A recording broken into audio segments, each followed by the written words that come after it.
Good evening and welcome to the City of Isani City Council meeting for Wednesday, November 4th. I'd like to call this meeting to order if we can all rise for Pledge Allegiance. I pledge allegiance to the flag of the United States of America and to the republic for which it stands, one nation, under God, indivisible, with liberty and justice for all. Doing roll call. All council members are present. Is there any public comment at this time? If there's none, I would like to say something in the public comment. I'd like to clarify a discussion that we had on October 6th. It was written in the October 15th County Star regarding the traffic control light on County Road 5 in East Dual. City staff and myself, we met with Minico Credit Union to seek their input and interest in selling some of the property to allow a four-way intersection versus a three-way.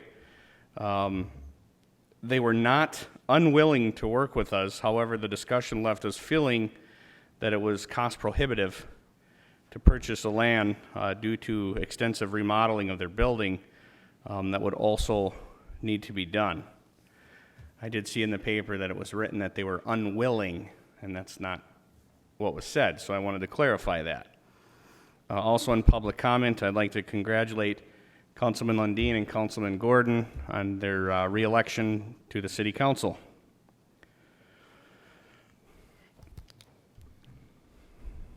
You did have a agenda modification, right, Ms. Wood?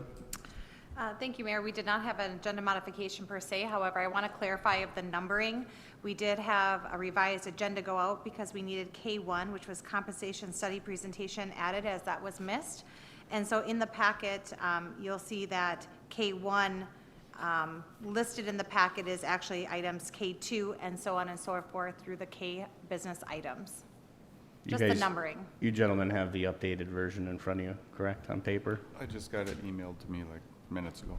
Okay. The updated version too. So. You have it. That's all that matters. All right, let's, do I have approval of the adoption? I make a motion. Adoption of the agenda. I make a motion to adopt the agenda. I'll second it. I have a motion to adopt the agenda by Councilman Lundin and a second by Councilman Gordon. All in favor, say aye. Aye. Opposed, same sign. Motion carries 5-0. Approval of the City Council minutes for October 20th, which is a regular meeting of City Council. Also a Committee of the Whole meeting was that day as well. August 18th Planning Commission meeting and August 25th Park Rec and Culture Board meeting. Make a motion to approve. Second. Motion to approve by Councilman Lundin and second by Councilman Burgley. All in favor say aye. Aye. Opposed, same sign. Motion carries 5-0. Announcements. Committee of a Whole will be Tuesdays on November 17th at 5 p.m. A City Council meeting will also be Tuesday, November 17th at 7 p.m. with a Planning Commission meeting immediately following that council meeting. Any council committee reports at this time? None? Let's go right to J1 then. Nope. Yeah, that's correct. J1. The resolution adopting, this is a public hearing, mind you, the resolution adopting the assessment for the 6th Avenue Rehabilitation Project. I would like to open this public hearing at this time. If there's anybody that would like to speak on this matter, I ask you. Mr. Mayor, if we could just do a quick little presentation just to summarize the assessment before we open it to the... Absolutely. All right, thanks. Little video show for everybody. Maybe this will clear up some questions, maybe not. Either way, hopefully. I still want to hear from everybody. So, this is the final assessment hearing for the 6th Avenue Southwest Rehabilitation Project. As you recall, we already had some open houses before this whole process started. We did the improvement hearing. We've been following the 429 assessment process through this whole thing. Construction projects are wrapping up here, and now it's time to finalize those assessments. So the project, as we may all already know, is to rehabilitate 6th Avenue from Brookview Lane to south of Dogwood. So what has occurred is that we reclaimed the existing street that is in a failed condition. replaced failed sections of curb that needed to be repaired. We installed a new sidewalk, 5-foot wide sidewalk along the west side, and replaced an undersized water main with an 8-inch main on the northern 2 blocks, while protecting the existing storm and sanitary sewer. So the end costs that we're seeing from the construction of this project is the street cost, all those surface items that are associated with it, came out at the $297,160, of which 25% is accessible per the assessment process in the city code, which the total amount that would be accessible is the $74,279.13. The water main work, because we upsized it as part of a system-wide improvement, wasn't assessed, and the addition of the concrete sidewalk also was not assessed, and those surface elements that went along with that were also not assessed, as it was not a petition for a sidewalk, it was just to complete the city's system. So moving on to the actual assessments, as we said on that last slide, 25% of the street improvement cost is accessible on a reconstruction project following the city assessment code. That averaged out to approximately $2,750 per parcel. The way the assessment was placed on the properties is at a accessible front footage, not just the blanket physical front footage. Some of them that are corner lots and things had some adjustments following our city code on how to apply it to try and make it all fair and uniform and consistent for the city, moving forward. The assessment is proposed to be a 10-year levy on their property taxes at a 1.71% interest rate, which is actually the lowest rate I've ever seen on these. And just as a general fact, this final assessment is less than what has been talked about at the improvement hearings and in the feasibility reports and all those previous meetings we've had. It's granted just dollars less than the last improvement hearing numbers, but they are slightly reduced for everyone. So I just wanted to make sure, kind of had that general summary of what has happened, where we're at. We placed 90% of the wear course today, that last lift of pavement. There's about 1 block left to go down tomorrow morning. The sod has been placed with some minor punch list items to dress up on those.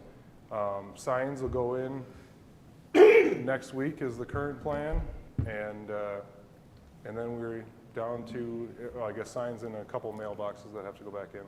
But it should all get wrapped up basically in this next week, kind of weather dependent.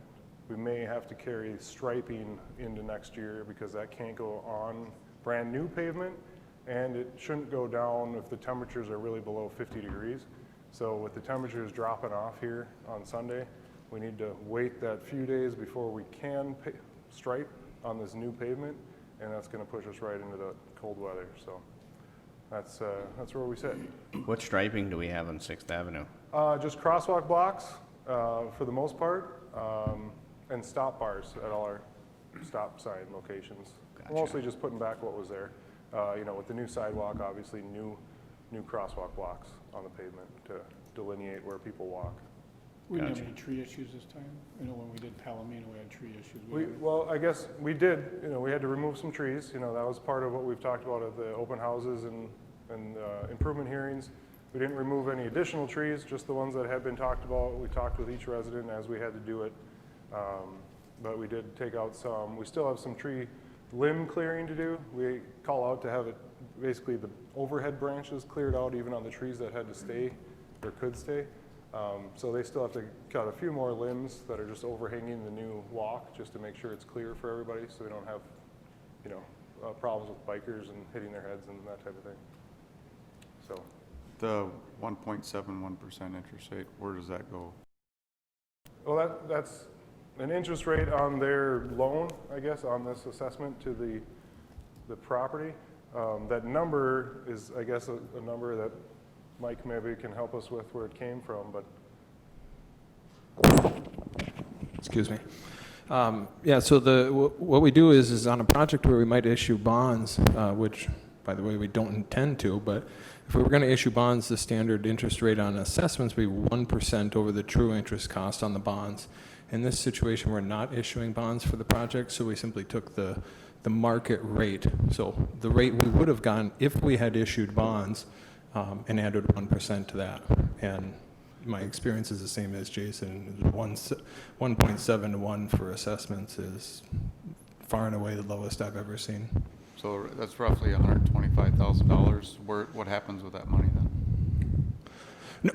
No, not 125,000. So it's I 1.7. mean, yeah, sorry. So it's 1.71 on. Yeah, so it'd be like 12,000 So it's 1.7 You should attach that mic to him, I think, and it would be much more clear. 1.7. It's a 1.71 on. It's 74,000 roughly, right? Yeah. What is our total list? Assessment, was it like 74,000 something? So the total amount being assessed is $74,279. So it's an interest rate that they're gonna have to pay on, like, the loan, I guess, of that. So, I mean, it's broken out to each person's individual assessment. So, you know, the average of the 2,750, you know, that's, per year, they have to pay that off if they don't pay it off in advance, which puts them at about $300 a year, you know, on their property tax. Of that 300, it'd just be like your home loan kind of amortization, where this first go, you know, maybe there's $50 or interest, this 1.71 interest that they had to pay, and then that slowly, you know, tapers off. And so, So where is that, but what I'm saying is, what do we do with that interest rate when we collect it? So when we collect that Where does interest, that money go? when we collect that interest from the county, because they will be the ones that will actually collect it, remit it to us, that goes into Fund 425, and that funds future projects, future street projects specifically. And is there a reason why we have to charge interest when we don't bond, and it's not up to them? It's not like they're going out and taking a loan out No, by choice. no, that's true. So there would be two So- reasons. Is one, it'd be the opportunity cost to the city, right? That's money that's out there that we would otherwise earn interest on. But more importantly would be is the prospect that if we were to ever to issue bonds, we would need to be able to recoup additional to cover that interest on those bonds. And since we can't ever be, despite our plans to not issue bonds, we can't ever be certain that that will be the case indefinitely. So you need to be able to keep an even hand across years and across decades. So roughly, Councilman Collison, what this is they're spanning this amount over a 10-year tenure, we could say, and that interest rate of 1.7 is $47 and some change. Is that right, Mike? So when we did the preliminary hearing, we have figured at that time an interest rate of 2.37. That was the market rate at the time when we did the preliminary hearing, and now it's come down since. But even at that time, the highest scheduled assessment at that time was not quite $3,600. The total interest over 10 years on that would be just $480. So that was the worst case scenario from the preliminary hearing, and it's improved since. The assessments have all come down and the interest rate. $47 and some change in the 1.7. I'm close. Yeah, so total over the 10 years, probably the worst case scenario for any one resident, if you had the largest assessment, it'd be about $475 over 10 years in total interest cost. Yeah.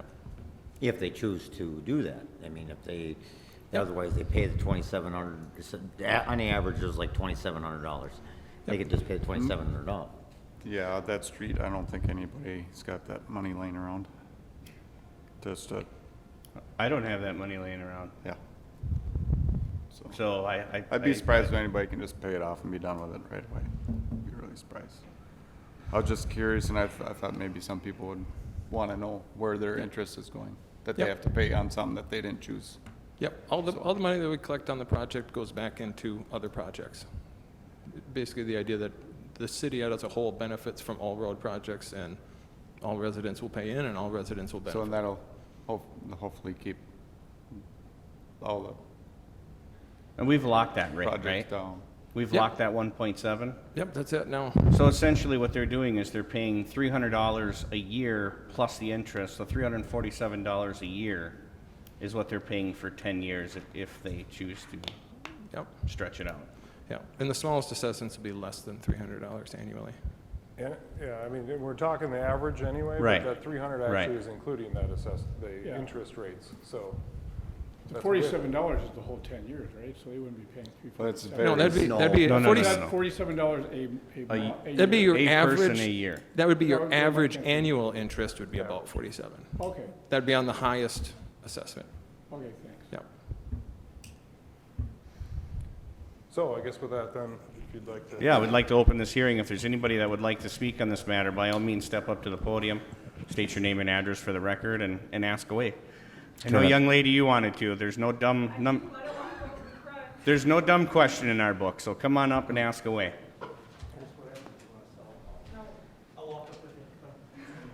There you go. He'll come with you. The dumbest question is one that's not asked. Please. State your name. Mayor Johnson, Name and address for the record, sir. Councilman, thank you, Nick Izzo, 1107 Maplewood. So the assessment is assessed to who? Is it just those on 6th Avenue, or is it the city of Isanti proper? Just 6th Avenue. Just Yeah, 6th Avenue? That topic of the frontage, Yep. you have to have frontage on the project, and then it's based on kind of the length of frontage that that person has on the actual improvement is what they get assessed. So, yeah. And even if- Only people on the project. Even if you were on a corner lot, let's say you lived on 6th and Dogwood.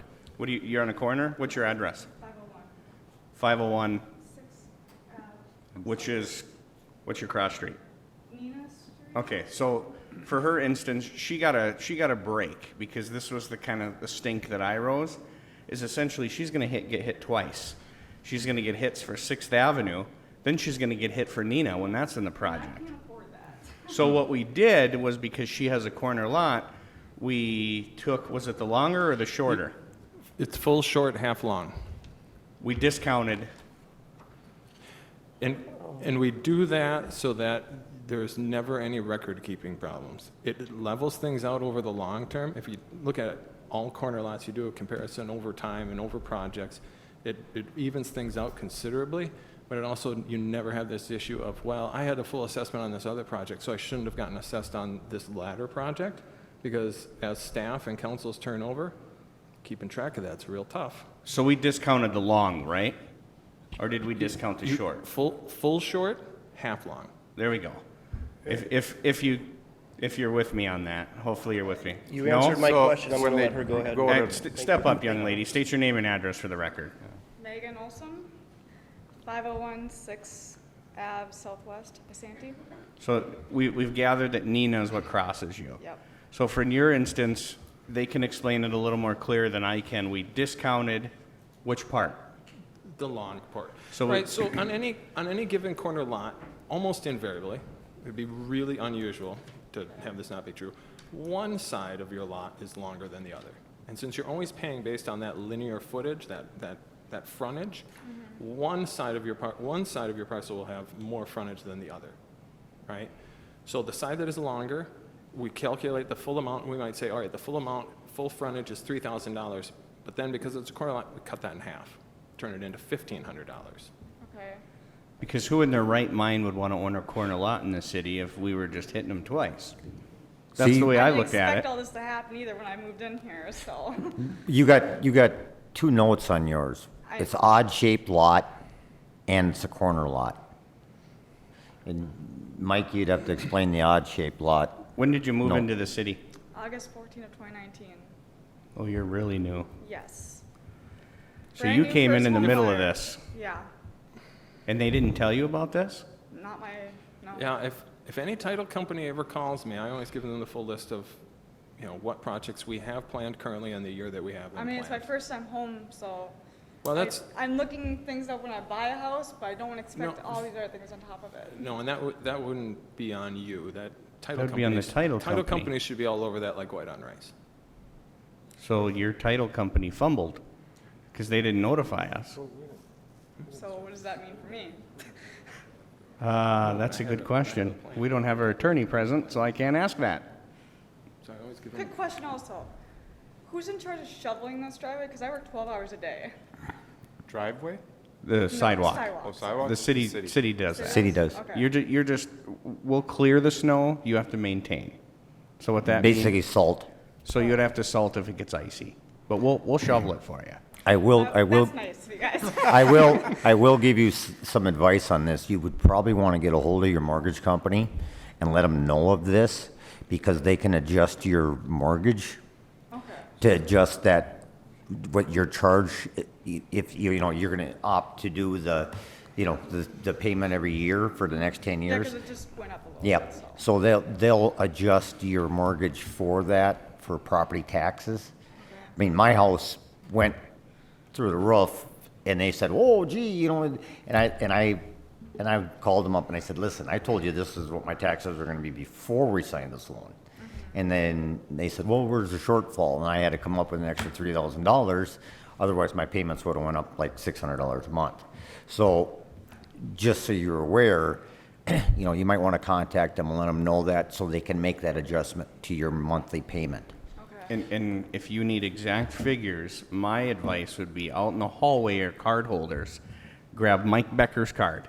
He's our finance director, and that man will take you by the hand and bore you for the rest of your life about finance stuff, if that's what you're looking for. He's very sharp on it. He's very So, sharp. But I mean, it's just word of advice, because all of a sudden this spring you're going to get hit with this thing, and you're like, why is my payment going up so much? Yeah. They can make that adjustment now, where you can start paying a smaller amount rather than a large sum at one time.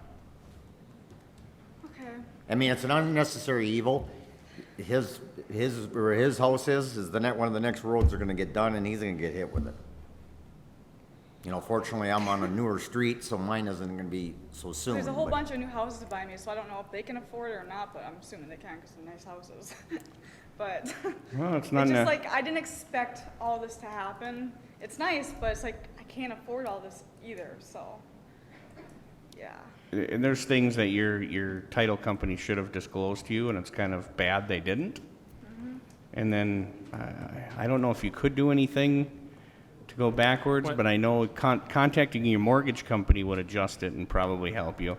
If you contact Mr. Becker, he might be able to help you. He can give you figures and Some advice. some advice if need be. I mean, I'm not, the city's not trying to corner you No, by I all know, means. I know. I mean, we're here to help you. We have to improve the city, you know. That makes sense, it just, Unfortunately, Things- that's one of the roads that, COVID happened, struggling happened, so. yep. Unfortunately, that road was one that should have been maintained better than it was, and it never was. And that's what we're trying to do now, is trying to keep this so we don't have to do this as extensively.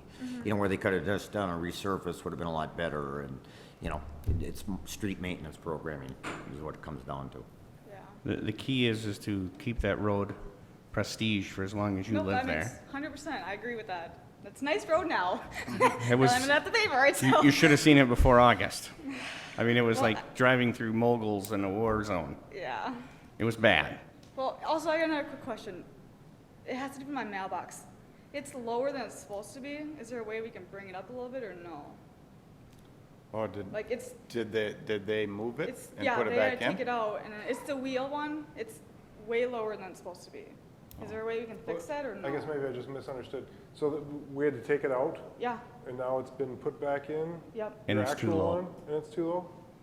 My mailbox, the same one before, is just way too low compared to what it was. Okay, then yeah, we'll have to put it in. Okay, it's like maybe half a foot lower than it's supposed to be. 501, 501 6th Ave Southwest. Yep. We will. Sorry, it might be something stupid, but I like No. it. he's No, gonna, and I post did hear, office It has should be very legal. finite ranges that those have to be in, and if the contractor didn't meet that criteria, we'll adjust Okay. it. and I did hear your father ask a question. What happens if you sell your house? Well, if she decides to sell the house, like 5 years from now, the loan is still there, like, That'd be, yeah, that'll be assessments that. the It'll roll into realtors- the next You're gonna buyer. have to disclose that when you go to sell the house. You'll have to tell them, and then it'll roll into on there? their buying it. Yeah, that's the most common time that assessments get paid off, is when a home changes hands. That's the most common time. Usually, they'll just simply take care of that at closing. You know, a check will go to this person, a check will go to the county, you know, all those things will just get handled at that time. That's the most common way assessments get paid off early. Those assessments stay with the property, not the person. Correct. Any other, well, this is what we're here for, Not if you have yet. any I other don't have any questions. yet. All right. Dad, if you do, by all means, you speak up. Anybody else that'd like to speak on this matter? Step forward and state your name and address, young lady, if you wouldn't mind.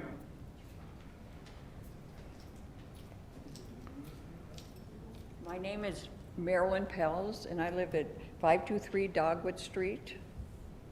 And I didn't really understand the letter. That's why I came tonight. But I want to know how this affects me. 523 Dogwood, that wouldn't affect her. She's on here. Pardon? It's a corner lot? Is it a Yes. corner lot? Yes. Yep. So it would affect you, as we were talking to the young lady here, you're on a corner lot. So Yes. Sixth Ave's on one side, Dogwood's on another. Right. So your property will be assessed on Sixth Avenue. Probably that short, half-long thing. Yep, it's the same topic where it's half of the length of the property on this project, because it's the long side of your lot is along Sixth. So half of the length of your property along Sixth is the length that's being used to determine the amount of So like, assessment. your lot, your lengthwise is on Dogwood? I mean on Sixth. Your longest property line is on Sixth at your house. So say it's probably 100 to 140 feet deep, your lot along Sixth. They're gonna only charge you half of that instead of the whole 140 feet. Okay. Does that make sense? Yeah. Okay. So Okay. you get, like you're getting a discount because you're on a corner. Because again, it was something, and I'm just being honest, it was something that I said, who in their right mind would want to own a corner lot if we were going to hit them twice? That just didn't make sense to me. So then it was, oh, no. And how they describe it to me, I'm like, what? And what they say short, I don't even know how they say it. That's how confused I am. Half of But the long. understanding is you get discounted on the long half of your property. Okay. So essentially, when Dogwood gets repaved, you're going to get assessed again. Okay. And then Sixth Avenue, you're getting assessed currently. But you're being discounted on Dogwood. I mean, on Sixth Avenue. Okay. And then Dogwood, you would be paying the full assessment. When are they going to do that? That is in the plans for, Jason would know that, spot on. In the next 5 years, isn't it? We have, all those side streets are kind of in the capital improvement plan. There's a game plan to get through them, but it's kind of every other year for the next 8 years. So you're on the south end of them, so it might be more on that, 5 to 8 year kind of window for when those might be on the schedule. Okay. Don't have the specific. Yeah, I don't have the specific schedule in front of me, but All right. I'm going to say by 2028. All right. Well, thank you very much. Hopefully, we answered your questions, ma'am. You did. Awesome. Anybody else that'd like to speak on this matter? Well, I was just wondering, I didn't quite understand that. My daughter lives at Sixth Street in Neenah, but they haven't did Neenah Street yet? No, sir. They're going to do that. That's in the plan for, that's a ways down though, I believe. Well, that one's, I mean, it would probably be maybe even that same project that would go with when we do the Dogwood. But when they do it, she'll get another assessment? On the short, Yes. On the short side. It'll be discounted. It'll be discounted. Well, the short side would actually be the length of the shorter side, because this round got the discount. And that's how we divide it so that they're, So when they do that, she might be getting another assessment for another $2,400 or something? I mean, once we get into the design and things, we'll have to be determining that amount, It probably wouldn't be that much, depending on, your lot, her lot on the corner, but maybe, I don't know, it's probably 80 feet, 85 feet wide. It looks On like Neenah? 103, actually. Oh, So 103, so that's a pretty big corner lot. then. Yeah, so So the 103 was on Sixth, or is that on Neenah? that's on Neenah, and Sixth is 116, so it's a pretty big Big, lot. So on the You got a nice 106, the 116, the 116 was the one she was discounted on. Right now, yeah. Okay. So you were discounted on the 116, but the 103, you'll potentially get full price for. But I'm in hopes, fingers crossed, that it's, unfortunately, this one will get paid off, and then here comes another one. And I'm just being truthful with you. That is the, Poor timing, poor timing. it's unfortunately, corner lots are nice because they're bigger lots, but unfortunately, that's the downfall of them. One thing I found that's helpful sometimes in going through these assessments is we'll talk about numbers, 2,700, 3,600, it gets a little abstract, there's interest over 10 years, what does that really mean? In the end, on this project, if you look at the smallest assessment to the largest assessment, the range is basically about $22 a month to $32 a month. That's the range. And so yeah, I mean, if we were just gonna say, all right, what would I be paying on a monthly basis to keep this whole thing going? It'd be about 22 to 32. And sometimes that helps people to like, okay, 3,600 or 3,500 isn't super overwhelming. I can handle, 20 or 25 bucks a month, or I can make this adjustment or whatever. Yeah. No, I certainly understand, but sometimes that's a helpful perspective to have. And again, I'd encourage you to grab his card on your way out. I mean, that's essentially what any of us are here for, is for the community and answer your questions or help you along as much as we can. So reach out to us and we'll do what we can for you. Anybody else would like to speak on this matter?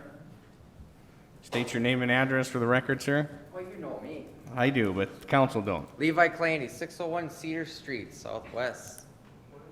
So, my biggest frustration with this is the city of Isani failed us residents by not maintaining 6th Street. You've clearly stated that yet today in the, not the first open house, but the second open house. So you're going to punish us residents that live on 6th Street for your failure to maintain our road. See how I'm seeing my side here? I totally understand what you're saying. I know That's exactly why- what you're saying.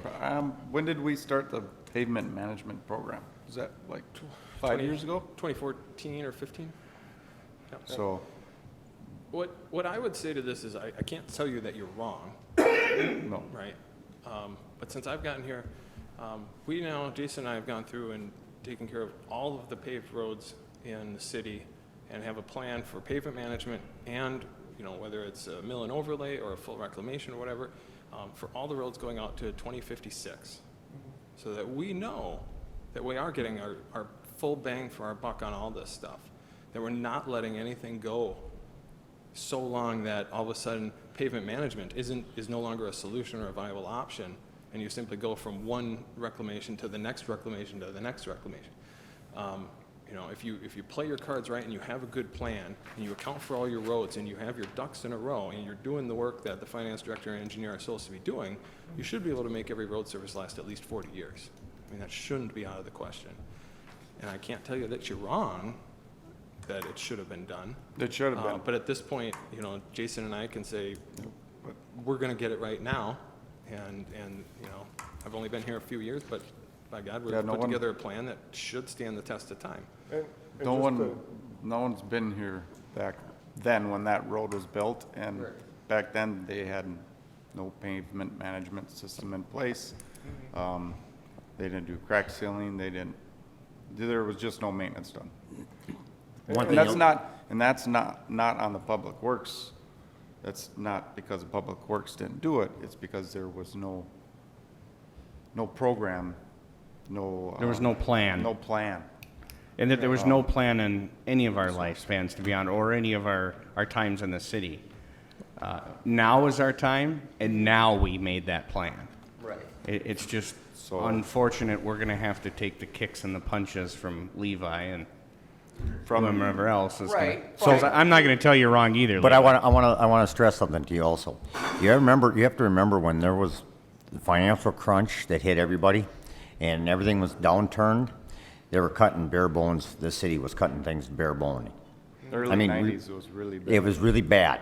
Yeah. And that program or monies that we would have had set aside to do that, do the seal coating, do the, resurfacing, doing all this was removed to keep people's taxes down.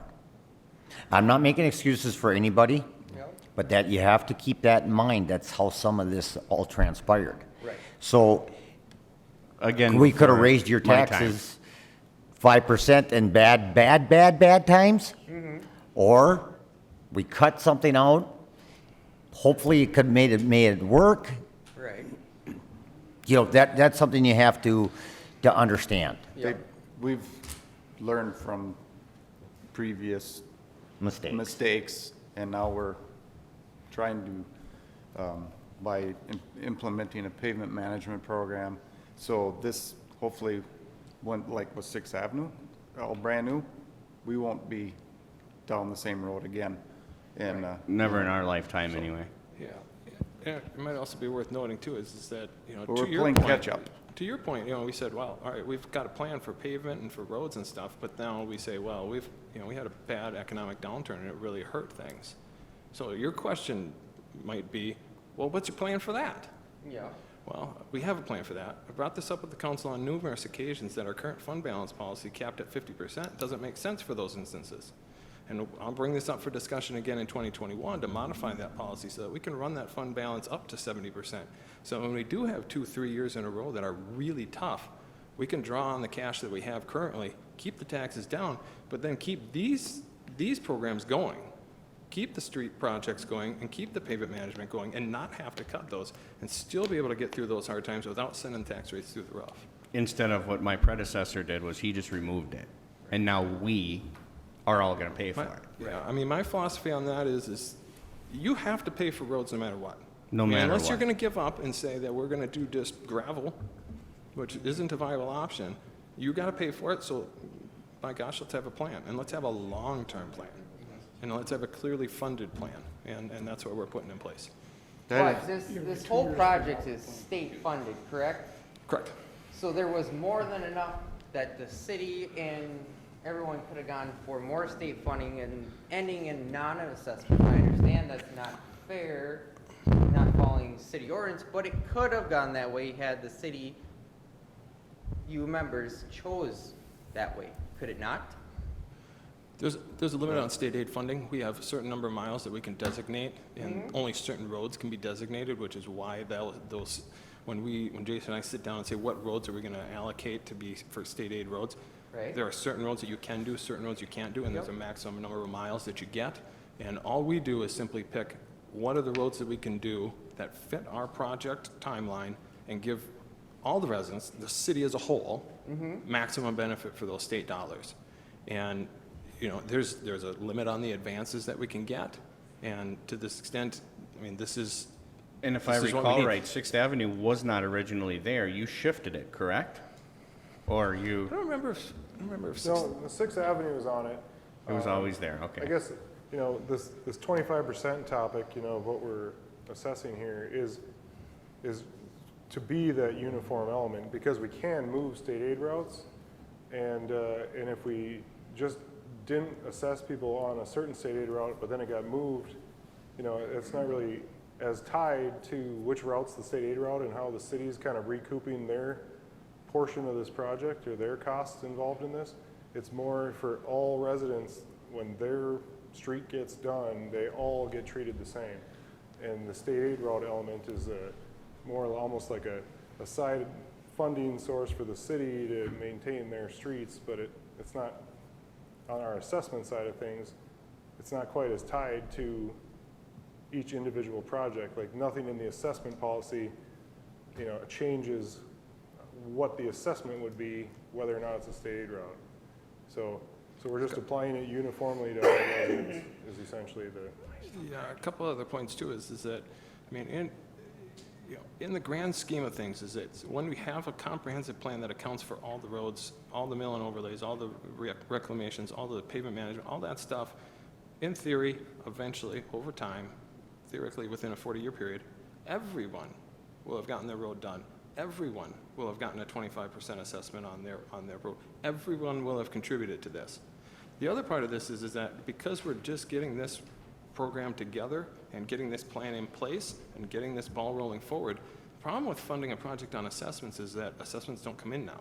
Like assessments on this project don't help me at all to pay the contractor. I still have to actually have that money to pay the contractor now. Now, eventually the assessments come in over time. They build up the fund balance in Fund 425 for street projects, and then eventually we can use that to help fund other future projects so we can avoid issuing bonds and having even more cost. Every time you issue bonds, you can figure on every $500,000 you borrow, you can figure on at least $125,000 of interest in issuance costs. And that's just money that could have otherwise been used for street projects. Right. So we want to avoid But we're that. not talking We about wanna- that. We're talking about right now. Yep. Right now, we're getting assessed on 25% on a project that is state-funded currently that could be paid 100%. No, it No, couldn't. you can't. No, you can't pay that The 100%. state does not pay 100% of it. No. No. That'd be nice. I didn't know that's what you were asking, but That's what I was that would getting at. really Oh, be no, nice. No, if they it- can't. No, no, They won't fund that project a whole 100%. What state code is that? City code. City It's code. city code So that- it's a city ordinance, so the city is choosing to charge us 25% assessment because it's a city ordinance. Everybody gets charged that. Yeah. All of us do. No, I you get do, it, I get it. Everybody in It's a here. city does. ordinance, that everybody in the city of Isani gets 25% assessment. But I'm just reiterating, it's the city's choice to charge us 25% assessment on this, correct? Yep, that- Yep, I mean, it's even though that it could be covered. put on your taxes. Yep, it's getting put on our That's- taxes, well, yeah, This That's can't, the only this other can't, way. this Raise can't be taxes. covered at all. Where's it gonna be covered? The state's not gonna pay 100% of it. okay. No, that's So- why I said we would have to raise everybody's taxes. We'd have to raise your taxes then. I gotta balance my own checkbook. Why doesn't the city do a better job of balancing? You have 0% tax increase for the last 2 years, sir. You're right. I get that. So, But I I could- have a crappy road that I gotta pay $2,700 for now. that's a prestige road now. Right, now it is. It wasn't then. Yep. But, like you said, didn't have a budget before. So I'm asking. Well, my this- predecessor squashed the program. Right. So- but Now what we've city council members were re-implemented the getting for it- program. Let me ask you something. You work for Egan, do you Yep. not? Do you drive around any other residential areas or any state highway or anything? Right. Okay, where do those roads get paid for? How do those roads get paid for? City, or our taxes, everybody's No, taxes. Nope. not all of them. Nope. No. No, you drive in Minneapolis, a city street in Minneapolis, you do not pay for driving on that street. The city None. residents of Zero. The Minneapolis. city residents pay for that street. And I know that for a fact. Okay? So, don't you drive on anybody else's street because you didn't pay for it. Do you understand where I'm going with this? I've had this conversation with somebody else before because they blew our gasket about this. This went back to Palomino Road. The same thing. And this gentleman drives a box truck, large A box truck, 28-foot box truck. which is 10 times harder on the road than your car or even your company van or whatever. So somebody has to pay for maintaining those roads. And the city is still, even though that it's state funded, the city's still paying a fair share of this. Yes. We're all taking a hit, whether it's city, whether it's taxpayer, or the state. It's not 100% paid for by, we wish, well, that'd be great. It's not. But it's not. It's not. So the city pays for some, and then the taxpayer pays 25%. We don't get road I'll tax. switch your See, bills. For example, if we want to put that sidewalk in, the state wouldn't have kicked in a dime.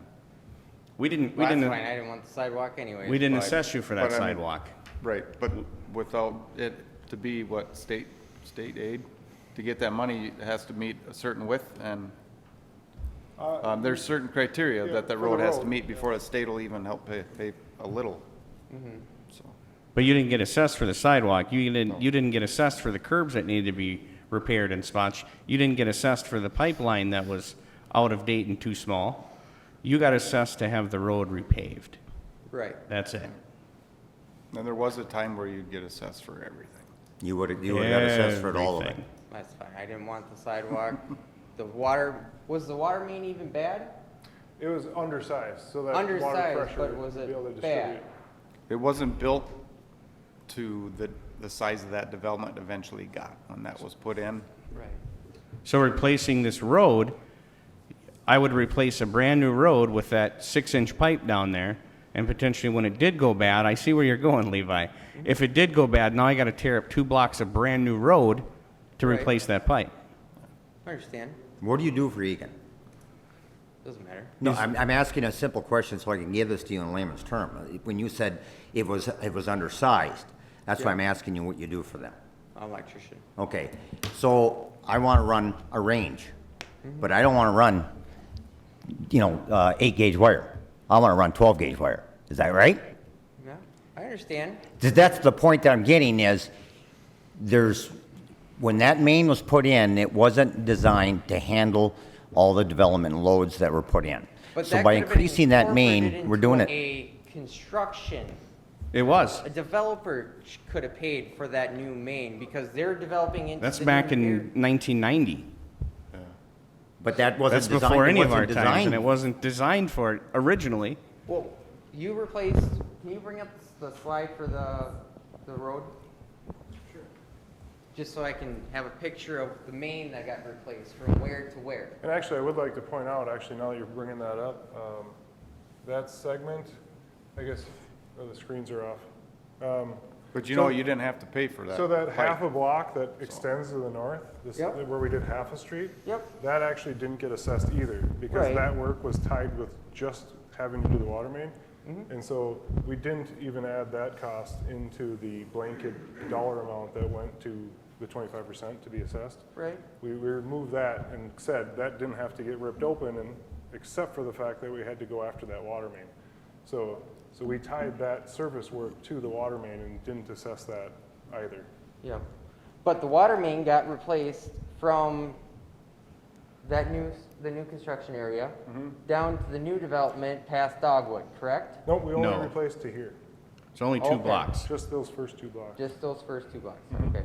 Then I apologize, my understanding was the whole block. It never got explained that in No. the other meetings that it was just a 2-block section getting replaced. Just 2 blocks. The rest of Okay. it's up to par. Okay. Yeah. Then, misunderstanding on my part, I apologize for the main part, but I still, everything else, just going to voice my opinion, I disagree on. You're Oh. entitled to your opinion. Yep. I wish And we it's- could have done it for nothing, but we I wish we can't. could have. I wish it would have been 100% state funded like you originally thought. That would have been awesome. Well, the way it was persuaded that it was, when the first open house, that's way, my understanding from Jason was that it was 100% state funded and that we were only paying assessments on the 25% because it was, so it was City equal co-op. to everybody else. Yep. And a lot of that's still correct. So the eligible items to use on state aid, that are eligible to use state aid money on, are being covered to the full extent that they can be, requesting the money from state aid. I'm trying to say, it still is just treated as a separate line of funding as opposed to the assessment process to keep everything uniform is this 25% of the surface improvements as the policy writes, on how we do apply assessments. Kind of like back to how you referenced, balance your checkbook. This is part of the checkbook. This is part of what they have built into how they manage the tax rate, how they manage their balances, is they know that they are going to be acquiring the funds this way through assessments on that 25% of it. And if they went into all these projects knowing they weren't going to assess anything, then they would balance their checkbook the other way, just raising how much money they need, because the projects still all have to happen on the same schedule because the roads still fail in the same rate. So it's just part of the budgeting program is to budget in these assessments, because it's part of the city ordinance to how they Right. levy special assessments. It should be done a different way. My opinion, I don't think it's right. Why isn't it I done? think, Why I isn't think it done a should different way? be it should be a tax increase, honestly. Well, If yeah. you Why guys is can't- it not if done that you- way? You set a certain amount that you need a year for all these roads onto your tax budget, and then everybody in the city of Isani pays for it. Your taxes go up every single year because construction costs go up every single year. Yep. And we're not talking 1 or 2%. We're talking 15 to 20% at times. So you would be paying essentially 15 to 20, then it'd go to 25, then to 30. You'd get taxed out of the city. But I wouldn't be paying a 1.7% interest rate over 10 years. You'd be paying You'd be probably paying about triple that. 300%. Yeah. That's, You'd be paying 300% in 10 years. If we had increased the tax to cover all that, you'd be paying 300% of tax base in 10 years, and versus 1.71. I think I'd take the 1.71. I would. until you can prove it. Prove what? Prove that construction costs go up? Show it in paperwork. It's all public records. Every bit of this, Levi, is public records. You can come into City Hall and request it at any time you want. I am so transparent, I'll hand you whatever you'd like, sir. But you would see an tax increase, not just to you, to every resident in the city of Isani, And it in would be 10 every- years, it would be every year. 300%. It would be a tax increase every year. We'd be bankrupt because nobody would want to live here. And anybody that did live here would have to be covering the whole bill. Yeah. So I mean, that 1.71% that you're paying, I would have to pay 300% in 10 years if everybody had to pay the same thing. I would have to pay it. Now, when my street gets redone, I have to pay it, not you. When Main Street gets redone, he has to pay for it, not you. I'd rather pay 1.71% for 10 years or come up with the 2,700, 2,800, 3,000, whatever it is, pay it off, and then not pay the 1.71%. That's why it's a 25% assessment across the board, so I can't say, well, hey, you didn't charge Levi that, why are you charging me that? That's why it's... We're being across- fair across the board. Everybody in the city pays 25%.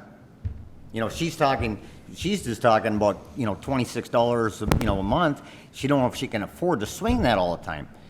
Now, it's not 26, it's 2,600 a month. Yeah. If you're If you're gonna do it that way. If you're gonna tax everybody, she's gonna pay $2,600 versus $26. See? You see what I'm saying? Ain't nobody in their right mind that would want to do that, Levi. That's why it's not taxed. So, to your question, and Councilmember Gordon, I think, got a question in there about why 25%? Like, what's the... Yeah, I mean, I'm not what is saying the we're thing? doing it the wrong way. I mean, I think it's Yeah, pretty so- standard practice, but. Yeah, so I mean, there's- everybody's, right now, the way we do it, I mean, everybody takes their turn at 25%. That's just how it is. Regardless of where the funding comes from, everybody has to suffer equally, right? Yeah, So, but it would be less of a suffrage across the board, but everybody would suffer at the same time if we just did it how you're saying. Why is it not done that way? So there's a couple of reasons. There's one, we can only assess based on state statute, right? So we get our authorization to assess from state statute. You have to have a parcel that is a benefited property in order to be able to assess them, okay? So that's one of the basic underpinnings. The issue gets to be is that most cities are not in the position that we are in, and most cities, the vast majority of cities, do not have a plan to go debt-free like we are attempting to do within 10 years. If you are not attempting to go debt-free and you are simply going to issue bonds for every road project, which is what a lot of cities do, you have to assess 25% in order to be eligible to issue bonds. That's a requirement of the bond issue. You have to have identified the benefited parcels. And I've been in bond issues in prior employment where you really had to scratch your head on how on earth you were ever going to make that happen in the first place. But if you don't, you can't issue bonds. Now, just because we're going to go debt-free doesn't mean that I can absolutely guarantee that that will always be that way, right? Maybe we do get debt-free in 2030 and everybody's super happy, but maybe in 2045, all of us are gone and the plan goes out the window and we start issuing bonds for street projects. Well, then in that case, I can assure you, if there's anybody in this room that's upset today, in 2045, when we start issuing bonds and requiring a 25% assessment, and while along the way we go your route and we don't assess anybody, holy moly. Those people that are the first ones to get assessed in over 25 years and have to pay 25%, those people are going to be really upset, really upset. And to the extent that everybody contributes now at the 25%, and we have a plan that extends out past the useful life of every road, everybody is going to contribute, and everybody will contribute in a staggered fashion. and everybody will be in the same boat in the long run. If Putting we do new it the roads other- and- If we do it the other way, I cannot promise that everybody will be in the same boat in the long run. And those people, in my example, in 2045, will be incredibly upset, and they should be. In putting a new road on Sixth Avenue, or, correct me, oh, I was just on it. Cedar. Now you have a new road on Sixth and you have a new road on Cedar, your property value is gonna go up. So when you choose to sell that house, you got new Well, roads. it's kind of the trend on that street anyways. There's 3 houses that have gone up for sale since you guys been started this road, so, which I could be coincidence, but don't seem to be the only people that are upset. There's nobody that's been in here to voice it unless they've showed up like yourselves. Right. And I'm so Not transparent. Not everybody's, I am so transparent that I will come to your house I know. if you need me to. It I will- only takes, Well, it took an email. You emailed, I was there. but it took Ryan's email on top of it before you showed up. True. Because was annoying at that time, but. No. You But- emailed, I handed it to Jason. Yeah. And then when Ryan emailed is when I was like, well, now here's 2 of them. Yeah. Maybe I should go get a better understanding. Yeah. And that's exactly what I did. Yeah, Now I understand. I'm not perfect. no, I'm not either. And if there was something bad happening, I'd be the first one waving a red flag. And then there'd be 4 others behind me. Yep. There's nothing we're gonna do to try and nickel and dime any resident within the city of Isani. All we're trying to do is better our city, its roads, its residents, its homes, etc. Yep. We plan on being a debt-free city. You think that was probably in the plans? 5 years, 6 years ago. 5, yeah. Yeah. We'll say it that way. So, 20 question years for ago. Jason, what, or, Mike? either one, how much is the city actually paying? What is the actual number? Like And then I would expect that we can get a itemized list of the bill. Like, Like the contractor's bid, you mean? Contractors, Yeah. everything, an itemized thing, so that Yep. way we can see the total. It's all public record. Yep. Well, that's why I'm just clarifying. Yep. That- Yeah, you can, When would that be available? you can grab one of my cards, or I can try to meet you after the meeting, and we can get to that tomorrow. It's not a hard thing. And if you have any questions, by all means, reach out to Mike or myself. Okay. Yep. We answer everything you have, Levi? Yep. All right, sir, thank you. Anybody else that'd like to speak on this matter? All right, we'll close the hearing on the approval, or I'm sorry, of the adopting the assessment for the Sixth Avenue Rehabilitation Project. Any discussion by the council or its staff? Do we need a motion on this? Is that what we're looking for? Yes? Yeah, resolution adopting the assessment should be required. I make a motion to adopt the resolution. Second. I have a motion by Councilman Lundin and a second by Councilman Burgley. All in favor, say aye. Aye. Opposed, same sign. Motion carries 5-0. Moving to K1, the compensation study presentation. And I do believe Ms. Brooks has to gather. I can't believe you're still running all your election stuff last night.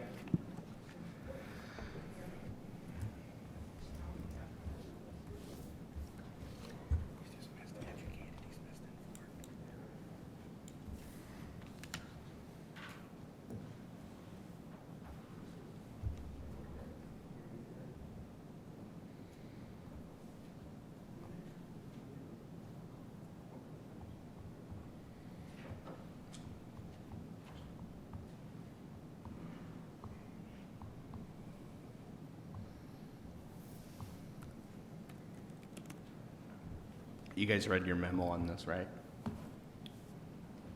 On the, Oh, we shifted the, I'm sorry, we shifted the, This is part of the proposal. yeah, we shifted the numbers. I'm looking at the wrong one.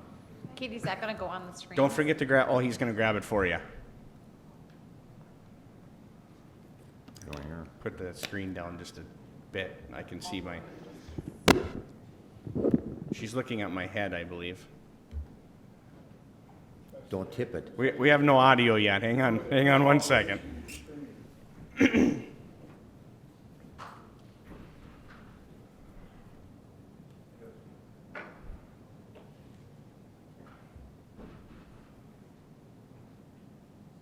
trying to get audio, Miss Davis. Hang in there with us. No worries. Oh, I think you're there now. No. Can everybody hear? There we I go. can hear you guys pretty well. Now I can hear you loud and clear. Awesome. Good evening and Perfect. welcome. Yes, thank you, Mayor and Council. Thank you for having me here tonight. And also thank you for being flexible. I had hoped to be there in person, but COVID-19 threw a little bit of a wrench for me, so I really do appreciate you being technology accommodating tonight. So. Sometimes it works. Sometimes All this right, works. So what I was hoping, or what I'm hoping to cover with the council tonight is the findings and recommendations from our recent compensation and position classification study. So again, my name is Leah Davis. I am the president of AEM Workforce Solutions and a partner at Abdo Eichen Myers, the larger CPA firm. And my team focuses entirely on people-related advisory services. So human resources, payroll-related issues, compensation, benefits, and we focus all of our time on those topics. And so position classification and compensation studies are something that we are commonly providing to municipalities and local governments. And really, a lot of times a big question that the councils and or employees in the public might have is, well, why do we need one of these studies and or programs? And so there's really kind of a few really important reasons why local governments will engage whether it's ourselves or another provider to do a compensation study. In Isanti's case, you're growing to a size where you haven't had a formal compensation step and grade model in the past. That really sort of put all of the position pointing and the market data and the steps and grades and put all of that together into a more structured program. Your internal team has been, as you'll see, has been doing really a pretty good job of maintaining a compliant compensation plan within the city, but they were looking, because of some of the growth that you're anticipating in the next 5 to 10 years and some of the recruiting, retention, all of those kinds of things that they've been facing in the last few years.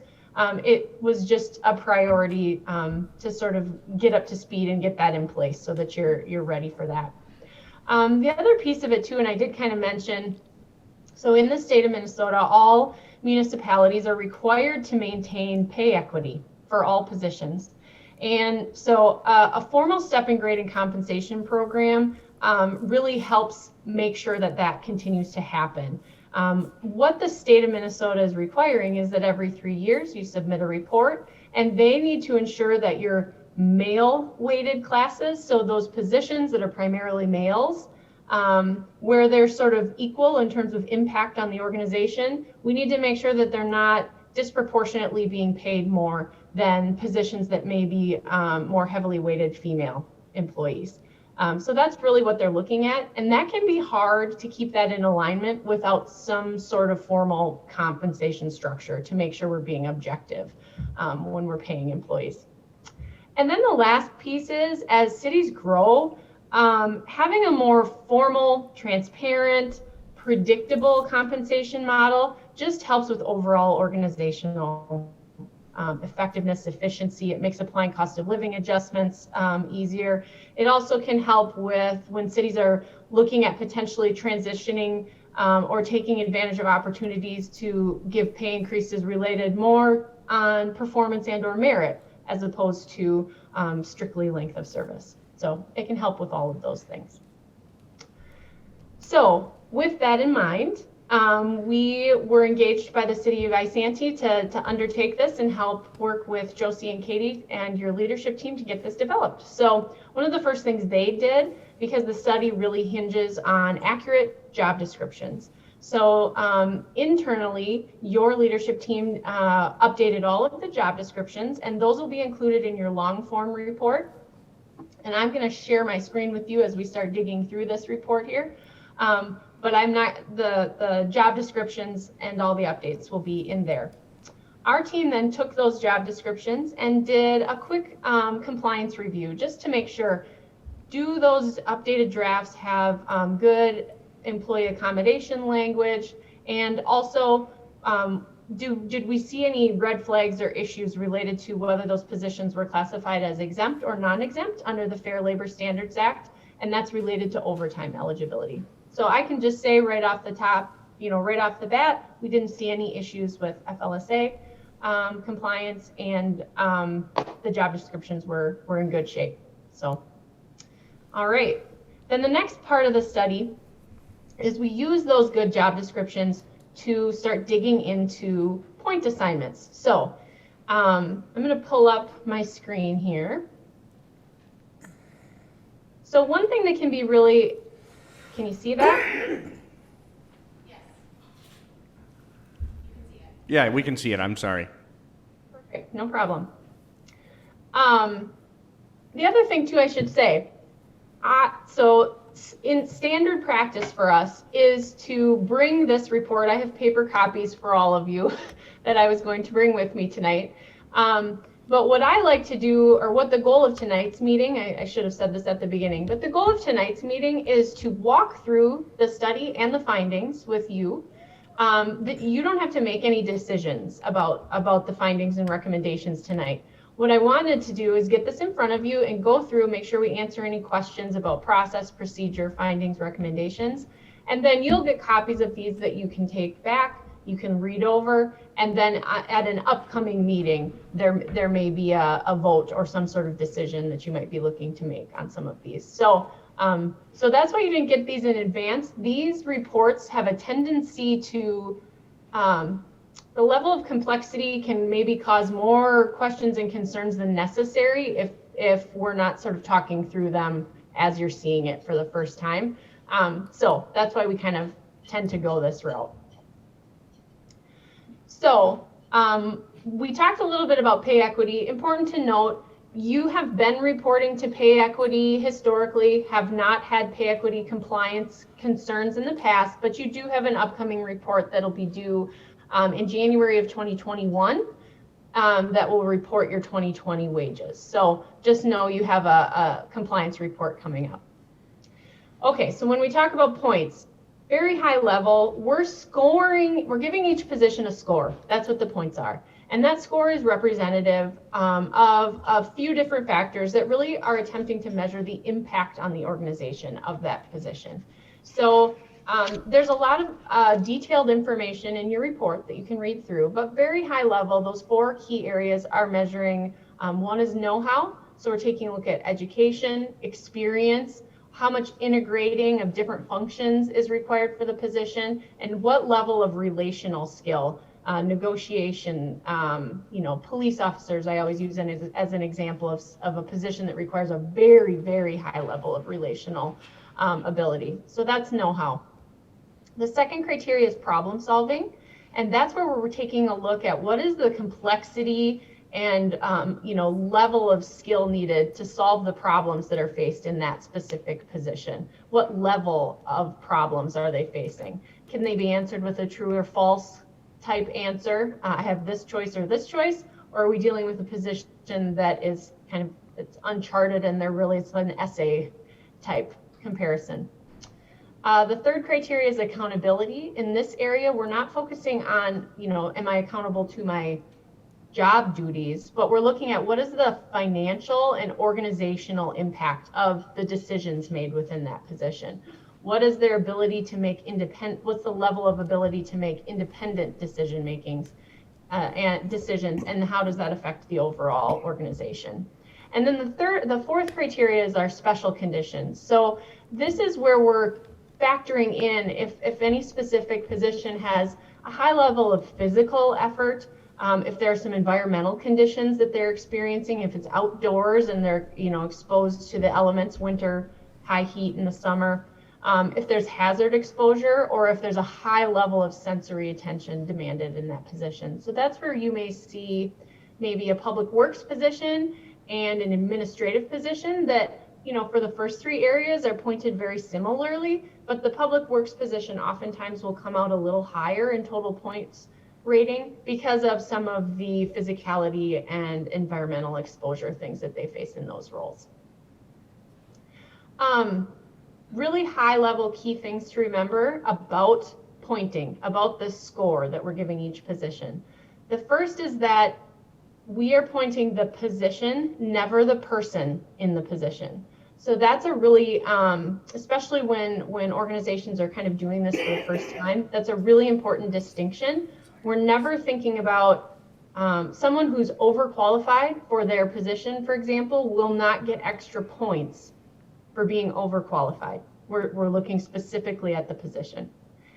The other one is we're not factoring in temporary or just fill-in duties. So if someone serves as a backup in the event someone else goes on vacation, for example, that doesn't get factored in. We're looking at primary job responsibilities. And then the last thing is it's important to note, we're going to talk a little bit about your projected growth within the city. It's very likely with a lot of growth, and as the city, the positions will change in terms of the level of impact, the level of education experience you're going to need in some of those roles if you really continue to grow at a rapid rate. And so it's very likely that you will need to reevaluate these points and job descriptions, on a semi-regular basis every couple of years. Any questions with the points overall and how that is assigned? None at this time. Okay, so with that in mind, in your report, you'll find our, and just know we worked very closely with your leadership team to make sure that, we were making these assessments independently, but then coming back to make sure that there wasn't anything that just seemed way out of line for any reason. So we engaged with them as well. So this list it gives you sort of not I don't want to say a hierarchy, but it ranks positions in terms of impact on the organization. Is there any way that you can make that bigger for us, Leah? Yeah, let me see. Perfect. I'll give you a minute. So the higher the points, the greater the weighted impact on the organization. So typically you'll see the lower points being your more entry-level positions all the way up to your directors and administrators.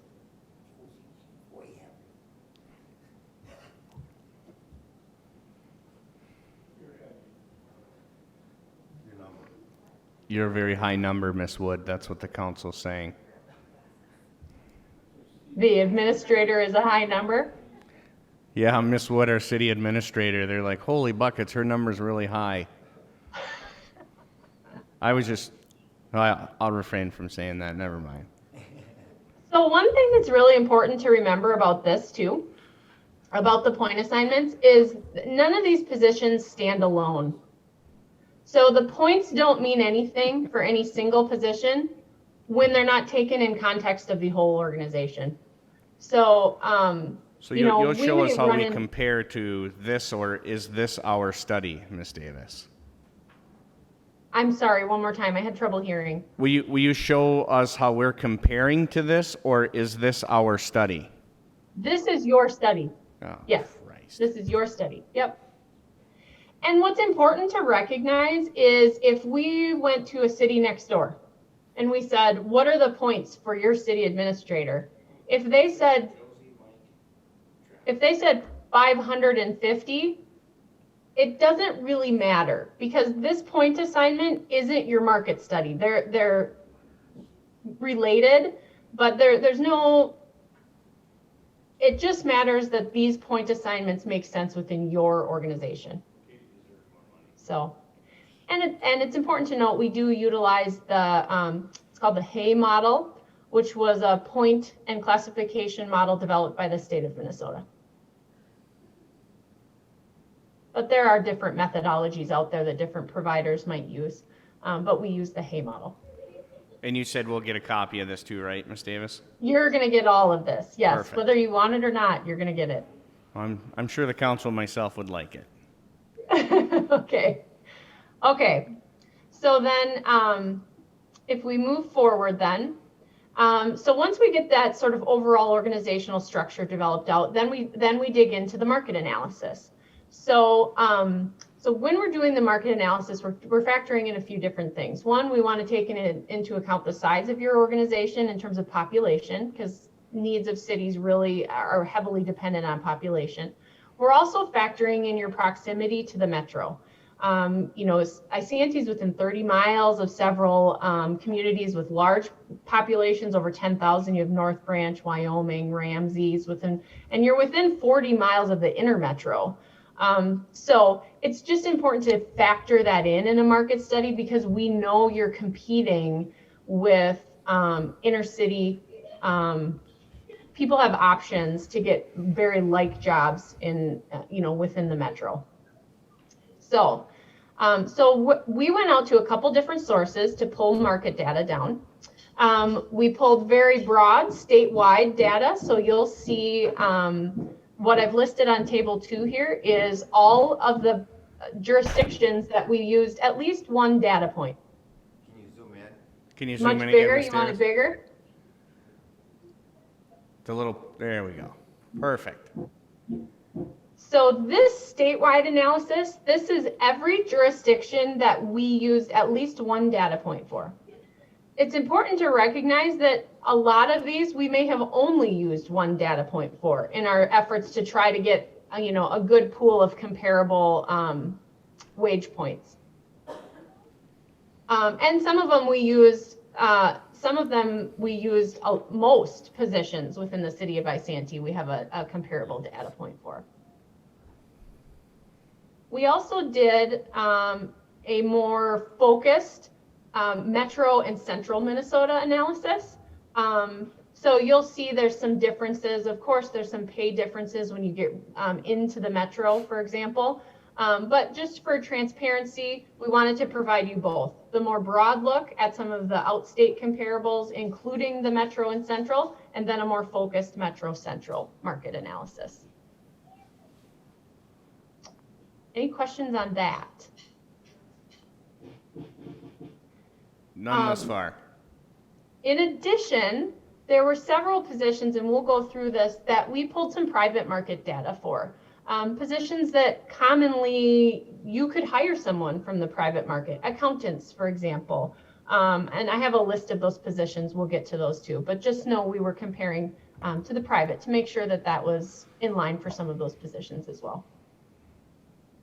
Okay, so this gets really little. So let me give you a little background on this. You'll get to dig into this when you get the report as well. So when we pull the market data for each position, we are looking at the minimum, so the bottom of the pay range and the top of the pay range. And what our analysis helps you understand is the average bottom of the pay range, where does Isanti fall in relationship to the average minimum pay?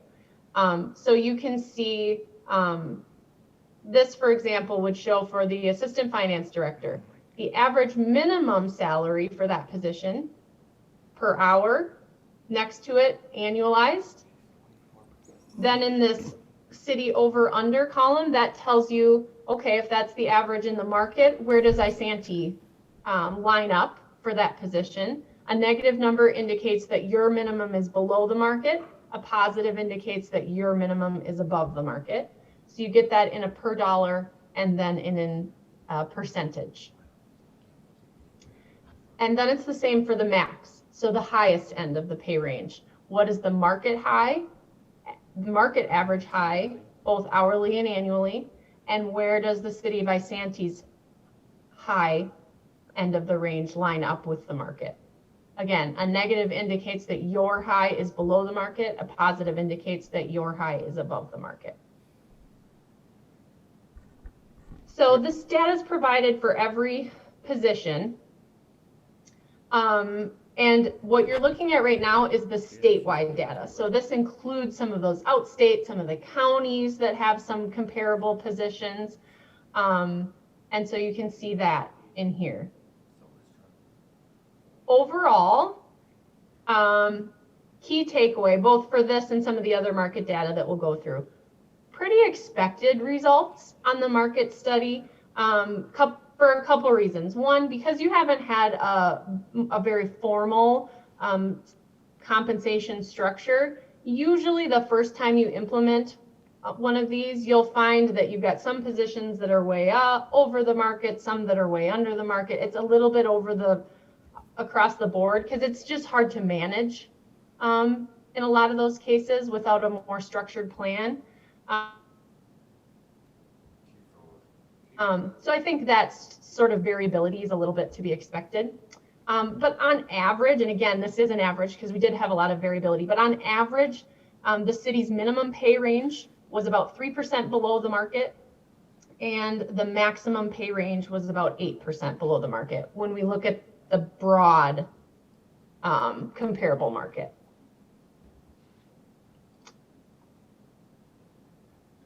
If we narrow into the metro and central Minnesota market, again, the table works exactly the same, but in this situation, we've excluded outstate. So this is really just metro and central Minnesota, cities of comparable population size.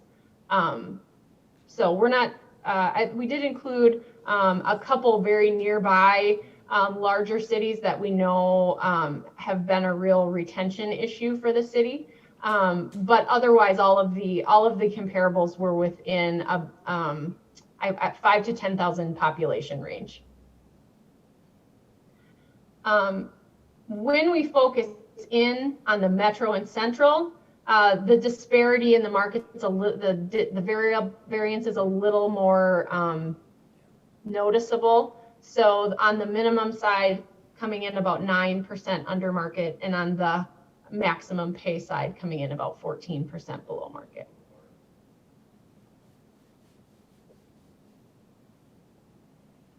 Some important things to keep in mind. This is all based on 2020 compensation data provided by the League of Minnesota Cities. We did get one respondent back, a city that we wanted comparables from but hadn't responded to LMC. So we solicited information and they provided that to us. And then we pulled private market data for these positions listed. So the city administrator, assistant finance director, assistant liquor store manager, finance director, HR director, your liquor store clerks and manager, and your utility receptionist and accounting clerks. Important to note that your collective bargaining agreements for your union employees are in place through December 31st, 2022. So we included them in the market study, but they will not be included in the step and grade, the compensation model, because they couldn't be put on that model because their CBAs are in place until the end of 2022. But the market study is a nice thing to have as you go into your negotiations. You can kind of roll those forward into your negotiations.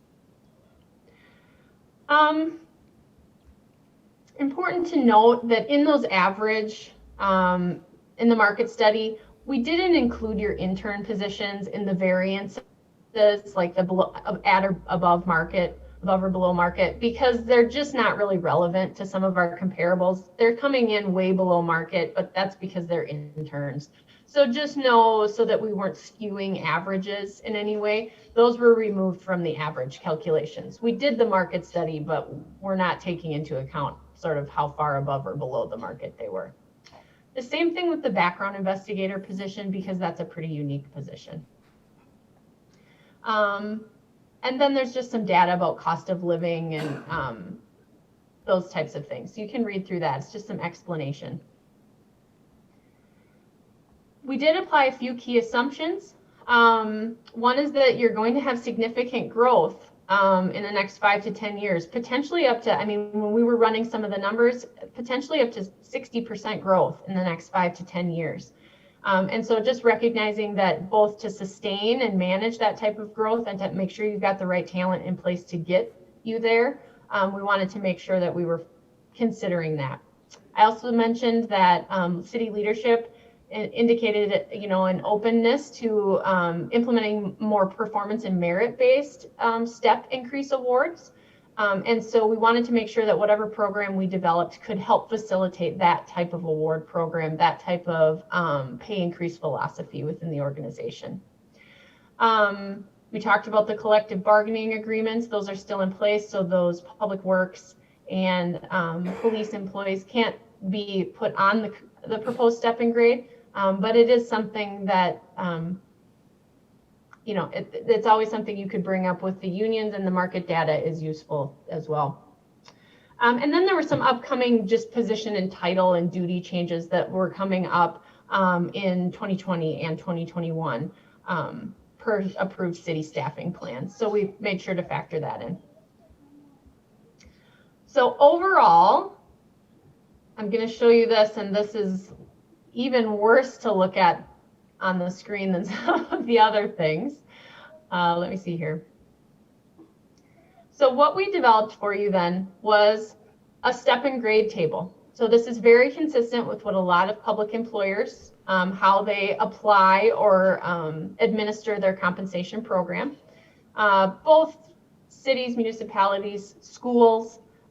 So this is a very standard model. And what it does, you can see, is you have points down the side. So depending on the point assignment for each position, then they're assigned a grade level. That grade level is where they sort of live in terms of compensation, unless their position changes or they're promoted. That's the only way a grade level changes. Then within each grade, you have steps. These are your columns, 1, 2, 3, 4, 5, 6, 7, 8, 9. Employees, in theory, would start at a step 1 at the time of hire. And all of these amounts, so these steps and wage ranges, are consistent with the market data. So our goal was to develop a step and grade that helps you get your positions all sort of organized and within these grade levels, and then also put them in a place that was more consistent with market data. So let me go through the details here. Oh, I have it in front of me. So as you're looking at that step and grade table there, some important things to note.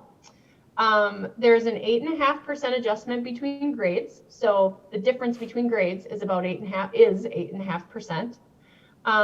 There's a 3% increase between steps. So step 1 to step 2 is a 3% increase within that grade. And then what we've added based on your sort of interest in potentially looking at some performance and merit-based increases, at the top end are these performance steps. So these would be, in theory, something that employees could only access with outstanding and or, noted performance. That's something we'll talk about at the end. You need to really have sort of a well thought out performance management program within the city to make sure that that's consistently applied and that it's very clear to everyone how performance is evaluated and how those steps could be attained. But there's something that you could have if that's sort of a shift you want to start making.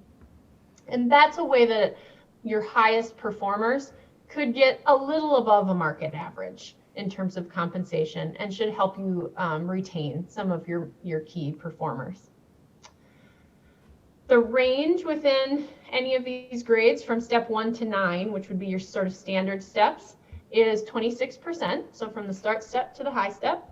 And then step 9 through 12 is another 13% basically that they could tap into above the market. Questions on that? None at this time. Okay. Then I'll rotate you back. So when it's all said and done, what does this all mean, right? So we take your positions, the points we've assigned, we take the table that has both the grades and the compensation levels, and this is where each position would, we would propose they land. And you can see the lines differentiate between grades within the table. So you can see which employees are grouped within a similar grade. You can also see what is the current rate for that position. Can you zoom in for me, Ms. Davis? Yeah, I'm sorry. There we go. You can see the current rate for each position, as well as sort of how their grade level would work out. What is the start step? What is the mid step? What is the high step on the regular scale, and what is the high step on the bonus scale?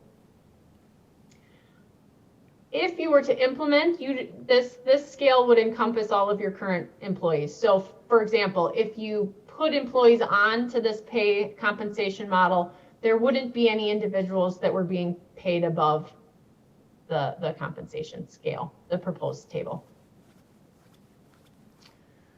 Some important things to kind of note about this while you're looking at it. You do have a sort of, there weren't grades, but there were steps for each position.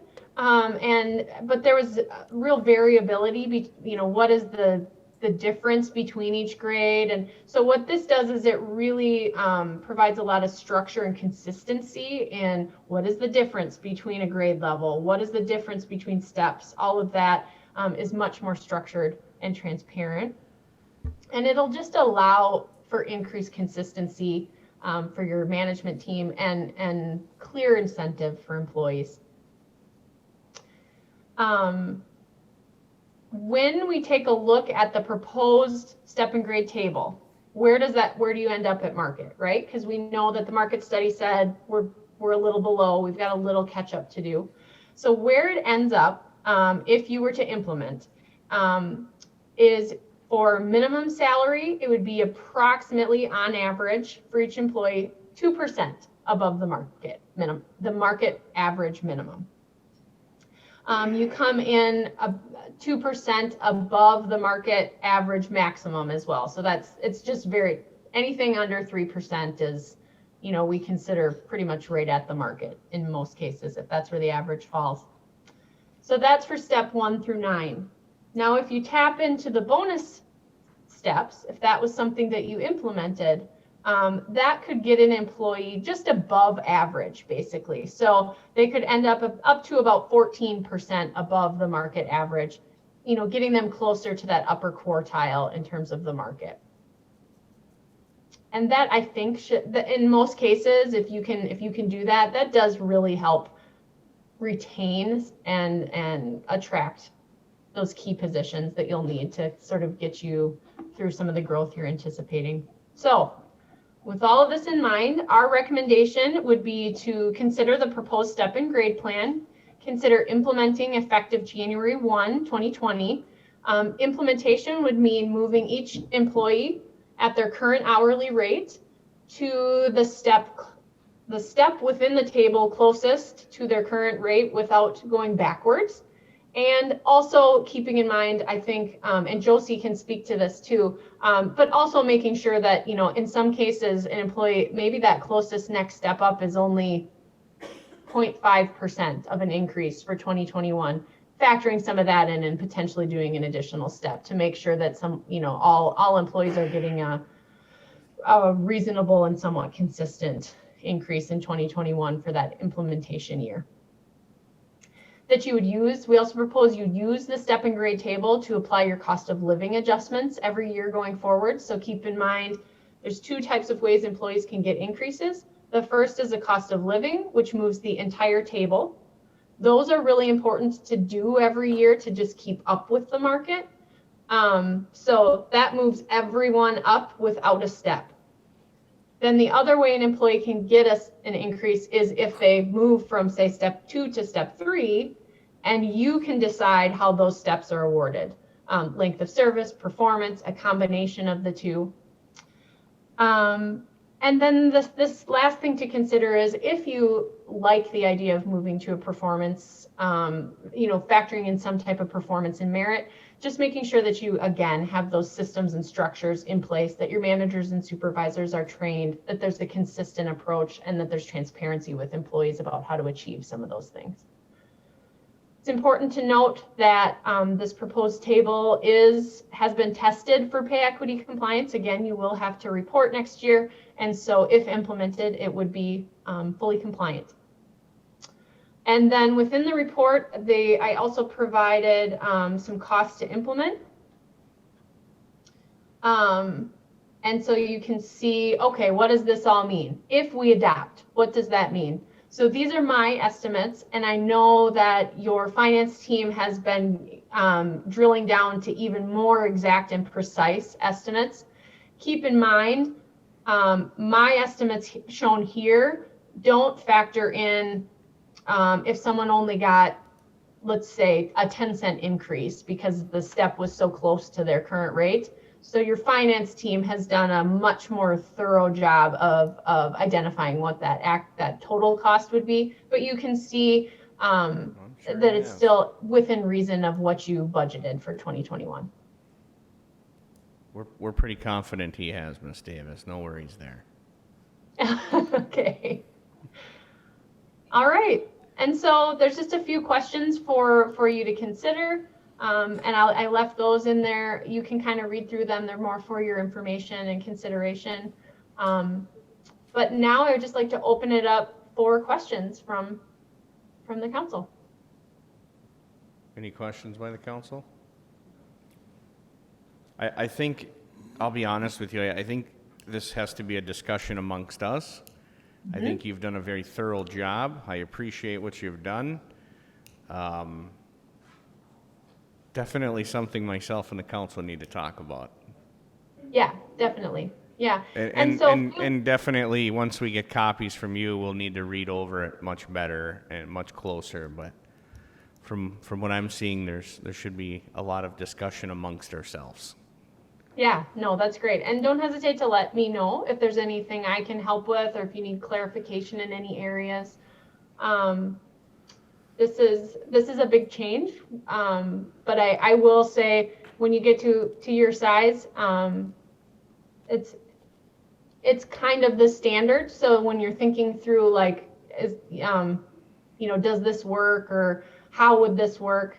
Don't hesitate to reach out because we've got a lot of experience helping cities sort of administer and manage these on the going forward basis. So. Awesome. We appreciate you, Ms. Davis. Thank you.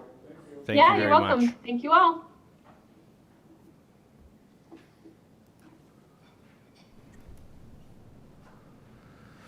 Make sure we're disconnected. Well, all I'll say on this note after seeing this study, council, is I'm huge on retention. We all know we have a great staff. We don't have a step system like that in place here already? It's outdated, is it not? Yeah. Just the numbers are outdated? Well, we have never done a comparison against the market for all of our positions like this. Right. So we've never done that. We do have a step system of not as lengthy as that. That goes for 9 steps. Ours is 6 steps, or 7 actually.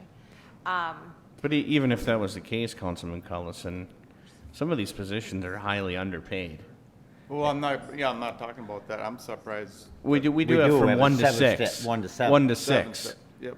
Yeah. 7. We have 1 to 7? Yep. So 1 to 7 we have. She went to 1 to 9. She would a So lot basically more in after depth. your 7th year, you're maxed out on steps. Correct. And what we've done in the city of Isani for the most part for a few years, if not more, is to be competitive and to get staff here, to just get them in the door.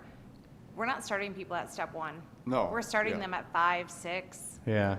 because we are not competitive, which is kind of the writing was on the wall years ago when this has all come to be, when we started growing, that we have problems, and then we started moving points around to get people to pay them more, to get them in the door, to get them to stay. There's been people offered more money to stay when they've been offered other positions that are 20, 30 grand more for a small jaunt just down the road, so to say.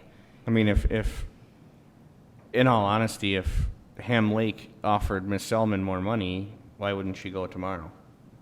What's happened here? Lots. Right. Yeah. Well, it happened 17 times in 1 year if we want to get technical. Well, I mean, someone getting an offer and then 17 times in 1 year. If we look at our that they department. left for another job because they're more money or Yep. just Well, They specifically? 10 times, we could say, For sure. give or take, for sure. They were offered more money and they didn't hesitate, they left. Yeah. Not in my tenure, but it happened. No, And I don't want to see that happen in our time. no. And we've offered in the past for them to stay. We have. It's worked a couple times. other But times not. for us to keep the It staff, worked for a certain amount of time, Yes, but we still lost those great people too. yeah. And I'm- we also were a stepping stone for a lot of places because they could come in here, get their feet wet and make a little bit of money, but not what they should have been, and went on someplace else. 30,000 population city and make a lot more money. but I mean, even and- from this study, with the numbers that we have now, we're still not paying some of these positions correctly. Oh, yeah, that's why we had brought up doing a pay study, because, Yeah, I mean, to me, it's worrisome. I mean, I'd like to keep each and every staff member we have. I mean, I think we got a phenomenal crew. Well, and it's not just that, it's also, like she said, in compliance. We need to get in compliance, and that could come and bite us in the hind end later on. Are we out of compliance now? But I think when we originally decided to do this study, I mean, it was because the state required us to do a study, right? I mean, that was. January's, every 3 years we have to submit it. Every 3 years we have to submit to Pay Equity. We were in compliance, but they did flag us in 2017 when I last submitted it because the way everyone's pointed right now are from 2 different systems. You need to be on one. And the first thing they said when I submitted our information was, where did you get these numbers? I'm like, they were here when I started. I've only been here for 3 years. And they said, though, they're from the Minnesota State Reporting System, the Hayes system, they're blended, they don't make sense. That was totally off. And they said, by the next 3 years, you need to get all of them in order. So that was another part of stemming this whole study, Okay. So we do need to fix that regardless of. which that's what she did. That is exactly So what that's she did. So, I mean, I guess, very well organized, I thought. I think what we need to consider is, do we adopt this so we are in compliance and we don't get red flagged? Well, we don't necessarily have to adopt it at these levels. We just have to have one plan, one set of numbers that works together with a plan. They don't have to necessarily be these numbers, right? I mean, to be in compliance.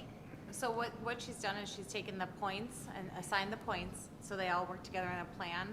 And then for them to arrive at the steps that she's put into that table was based off market data. To be competitive, to retain staff, and also recruit staff. Like, for example, the finance position, we paid a lot of money in interim services when we didn't have a finance director, and we had to pay a very good penny for Mike, which was well worth it, to get him to come here. And But according it's to making her sure study, he's still underpaid. correct. So, and according to her study, you're still underpaid. Councilman Lundin and I were actually talking about this, that you're underpaid. Ms. Brooks is underpaid. Chief Myers is underpaid. Ms. Selman's underpaid. And Mr. Becker's underpaid. Everybody's underpaid. And then also even, what's her name? Jennifer Garvey's underpaid. Garvey's underpaid. It depends on, her position's a little unique. Jaden but- Stand, Yeah. what's her married name now? Strand is underpaid. And what Leah did with her study, as she did share here tonight, is when they looked at the market data, they did not use just the metro, even though they know that we directly compete with the metro, because it's not very far for people to drive, and that's where we have lost staff, and we've shared that with her, of going to Lino, Ramsey, just on that, northern cusp of the metro, is where we've lost quite a few staff, and that does hit within that $20,000-$30,000 annual difference. But even without taking just that into account and looking at the whole statewide averages, she put the ranges within what is average, as what she said. She did, the bonus steps go above, where you're above the market data, but not the steps of 1 through 9. So I can clarify this, Councilman Gordon. On my predecessor's time, there were 17 employees in 1 year that left this city. We're probably going too low, but I'll say 10 of those were offered more money and went elsewhere. It's probably more like 12 or 13, but And a lot of those weren't they just part-time liquor store clerks that year? No. We went through a lot of them that year. They weren't full-time professional positions. I don't remember how many it was. I remember getting calls from Don almost on a monthly basis saying, so-and-so quit. Yeah. You know, you call all the council members and tell them. Yep. We haven't gotten calls for a while now, so I don't, maybe. But like I was saying, you looked up their liquor store clerk, 1 or 2, whatever it was. It was 1. It was 1? We're 9% above. We're 9% above, and we still can't retain them. Or get them. That study showed 9% above. It does take into Sometimes. account if it's more of an entry level versus, and I'm not that we don't value those positions within our city. But yeah, some of them, they're not overpaid and we still might lose them. That is retail is a very difficult, especially when you're hiring people who are over the age typically of 21 and this is their part-time job, just filling in a little bit. for My their point is permanent this, job. is right now we have a phenomenal staff. How do we intend to keep this staff if we don't compete? I mean, if we're gonna shrug our shoulders and say, well, we don't have to go with that plan, oh, we don't have to pay them that much, oh, all right, well, they can quit tomorrow and go over to Lionel Lakes and get paid exactly what they're worth. We have to come close, or if not spot on, to what everyone around us is competing, otherwise we're gonna have 17 frickin' people in 1 year. What's the average COLA increase every year? 3%. So if I remember right, what she showed with 3%, we're only looking at a 3.4%, if I'm not mistaken. I remember seeing that increase in wages as of January 1, if we are in compliance with that step program that she was showing. But So you're only talking 3% on across the board to maintain good staff. I think that's well worth doing it. I mean, Jimmy, if you get somebody that works for you driving a car and they're a phenomenal driver and they're doing a great job for you, you're gonna probably pay that person more money than a guy that takes an extra 45 minutes per delivery, are you not? Otherwise, they'll just go to Domino's or Pizza Hut and get paid that. Well, they make more tips working for me, but, yeah, I mean, to a point, yes. Yes. And if you got a good employee that shows up 6 days a week, when you got one that shows up 3 days a week and they're scheduled for 6, you aren't gonna go out of your way for that person, you know, even though you probably need to keep them because you can't overload the rest of your staff. You're just not gonna give them just desserts for it. You're gonna take care of the one that's there dependable for you. The study was shown to be performance-based, so I mean, we're taking a lot of things in account. This lady was pretty thorough with the study. She took a lot of things in account. And there's not one employee that we have that they're scheduled 5 days a week, and I don't think I've ever seen anybody not come in unless they've used one of their banks not to come in. You know, and that's vacation or sick time or something, otherwise Yeah. they're here. As far as the public works, or anybody that's in a union for that matter, contracts just merely state that that is the minimum that they have to pay you, not the max. That's the minimum. So what she said isn't entirely accurate. You can pay them more than what the contract says without opening the contract. But your contract is your contract, that's what they get paid to. That's It's a the union minimum contract. though, that the But city That's has the to pay. minimum, yeah. But You I'll can tell- give- when I was in union, John, if the that's- contract was X amount of dollars, that's what you got. Nobody paid you any more than that. No, because the employers wouldn't. No, and they But still they won't. have the option too. So then you just quit and go to somebody that would. That's my What- point is, what I'm if getting we at is- don't build it, they're not gonna come. You don't have to Nor are we wait till gonna their keep 'em. contract reopens again to implement this with the union workers, like she said. We don't have to wait that long to implement. So if we Right, did, and we should do I it understand across that. the board. It's just the bottom line is we don't build it, they're not gonna come, nor will they stay. That's why I'm just saying you can't do one without the other. Right. You gotta do it across the board. Some of these I noticed were like negative 24%. That's crazy. That we're underpaying somebody that much. I mean, there were some in there that were, And I'm assuming she took those in accountability, what step they would be at. I'm assuming she did all that, so when she's putting those numbers up there to do that, I'm assuming she took their step where they should be in the right step too. I don't think it was a bad idea to do this study. I don't think it's a bad idea to adopt this study. I think this is an all-around plus. But here's the quick and I know where Jimmy's mind is going, we turn to Mr. Becker. Can we afford this come January 1st of 2021? That would be my main concern. So later on the agenda, we've got a resolution offering position of building official to Stephen Thorpe. If we drop Minspec and add the building official, then there's plenty of room. There would be quite a bit of room to spare. We'd be able to have an option to implement this plan as it's listed and contribute to fund balance additionally as well. I would like to clarify, though, in talking with Leah about the difference between the union and non-union, numbers that Mike has worked on has not included the unions, as she did say that it is typical that cities wait until it's contract negotiation time and those collective bargaining agreements do open up before you negotiate new pay. It's a bargaining those- chip. So those are a year out on those. Those would not start in 2021. 2022, she stated, because it's a bargaining tool. I think it's 2020, January 1st of 2023, I believe. Well, I thought she said 22. I could be wrong. They That's the end- last year of the They contract. end, right. Okay. They end in 2022. So, Okay. so by us giving up Queen Minspec, which we had all intentions of doing, by hiring our own building official, paying him what he should be worth, We still have money. and adapting this, we're We gonna still be have money money to ahead pay all these people and still be ahead. and still be ahead. I never, you guys are trying to sell me on it. I've never I said know, that. No, I know, was- Jimmy, but I know what you're, That's what I wanted. when you, Yeah, when I That's because looked we at know your- who the finance dog is, But, Councilman when Gordon. when you questioned that, do we have to pay that if we I was accept just it? curious. And the answer, the short And I answer to guess that is no, we I don't. misread that. We don't have to, the I just the answer to the misread it. question I asked is no, we don't have to pay exactly that. We could find a middle ground maybe, is all I'm Yeah. saying. Maybe No, we- I know, but I Can we misread your, gradually implement this? I mean, I look at it as, I think with the cost of living was 59,000 next year as an increase, or it was 49,000, or like, for $17,000 for a report, get your butt here and give us a paper copy so we can see it. You know what I mean? I Trying to agree. stare at that screen is making me sick. Yeah, well, I'm not ready to adopt anything until I read the thing Yeah, anyway, right, so. right. I want to see the thing. I wanna read it.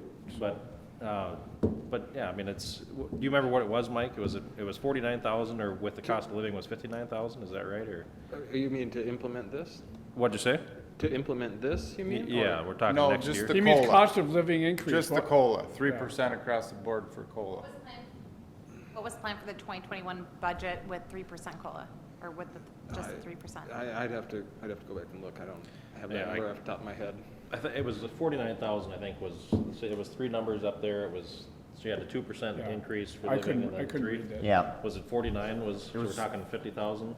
yeah. It's like, I remember looking at the percent, I was looking at the percentage increase. That's all I Yeah, was looking and I at don't too, I'll be remember if it honest. was- Yeah. If it was 2021, that was the. So I would say let's, I don't know, I don't want to say table this because it's not the right word, but Well, Continue. let's continue this when we do get the hard copies of this from her. Postpone. Postpone. well, actually, we don't need to vote on this, Mayor and Council. We don't Oh, need to yeah, vote on it's anything just a tonight. study presentation. It's just a study presentation. This actually comes back as the full version.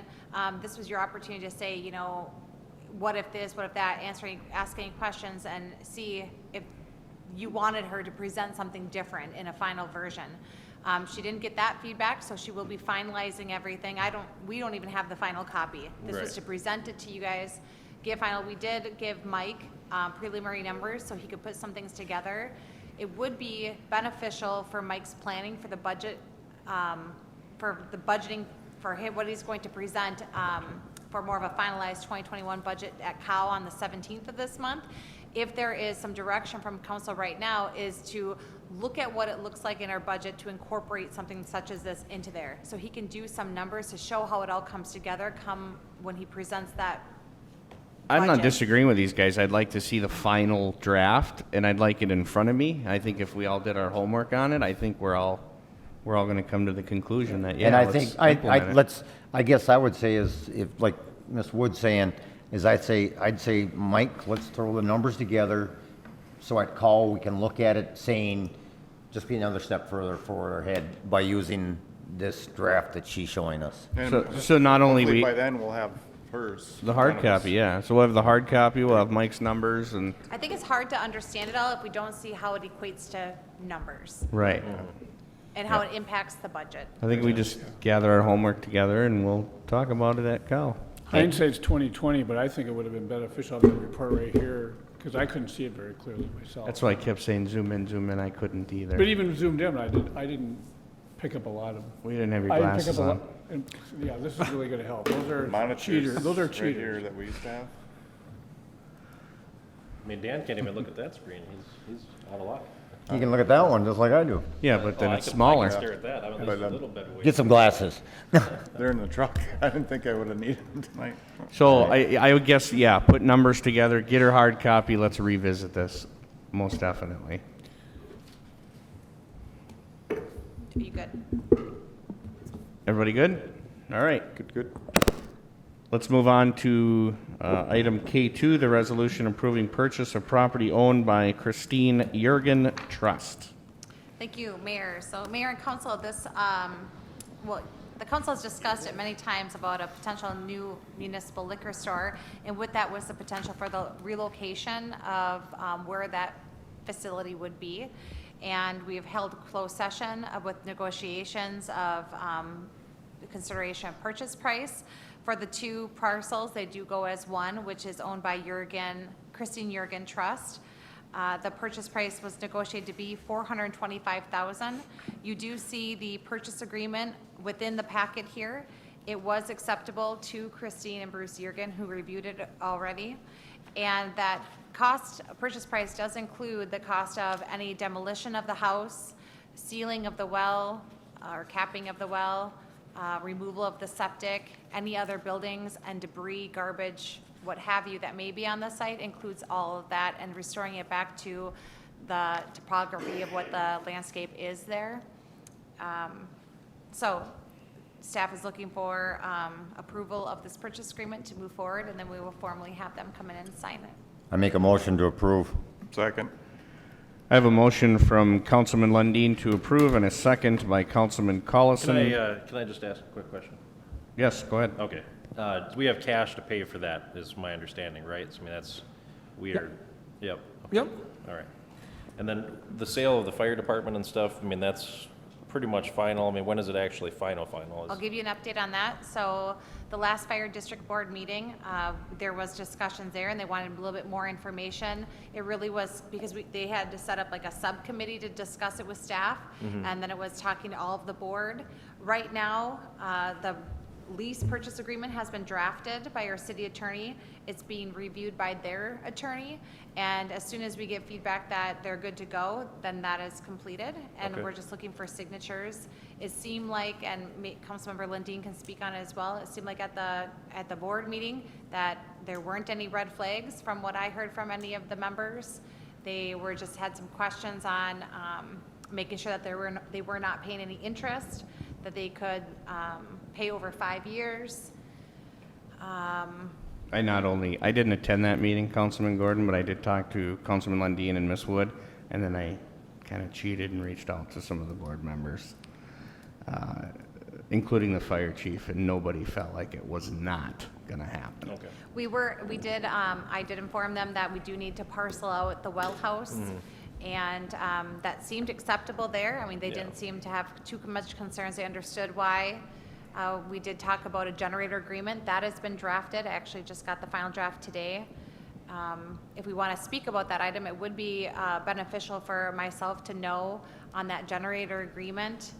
In the discussions that we previously held, it was to have 50% cost of any repairs by us and 50% by them. That's how it's drafted, and before I hit the send button over them, it would be beneficial for me to know if that's the way the council still did want that written. I personally feel that the generator issue, we're gonna have that generator if the fire department's there or not, and it doesn't matter. I think it should be on us. And I feel they should be allowed to use it. Ms. Wood did bring up a very good point.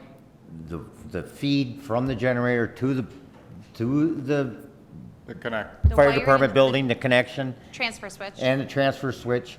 If something goes wrong with that, that's their kitten. If they don't want to fix it, then they don't get the generator. we're gonna have to have that generator there no matter what. No matter what. So you know what? It's our fire department just as much as it is anybody else's.